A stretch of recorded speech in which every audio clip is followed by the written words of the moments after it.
अस्सलामुअलैकुम। टमाटर से बनाएं रंगोरा करने और ब्लैक हेड्स को कुदरती तौर पर ख़त्म करने वाली जादुई क्रीम।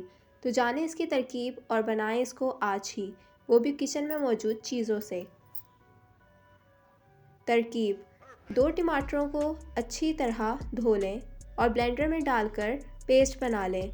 इसमें 4 से 5 चम्मच कॉर्नफ्लोर डालकर मिलाएं और हल्की आंच पर 7 मिनट तक पकाते रहें। ठंडा होने पर इसमें 1 नींबू का रस, 2 विटामिन ई के कैप्सूल, एलोवेरा जेल, आधा चम्मच जैतून का तेल और अरके गुलाब शामिल करके अच्छी तरह मिला लें। इस क्रीम को रोज़ाना दिन में 2 मरतबा चेहरे पर 10 मिनट लगाकर सादे पानी से धो लें। आप देखें कि इससे ना सिर्फ रंग गोरा होगा बल्कि चेहरे की जिल्द भी टाइट हो जाएगी, गर्दो गुबार भी नहीं रहेगा, साथ ही ब्लैक हेड कुदरती तौर पर कंट्रोल हो जाएंगे।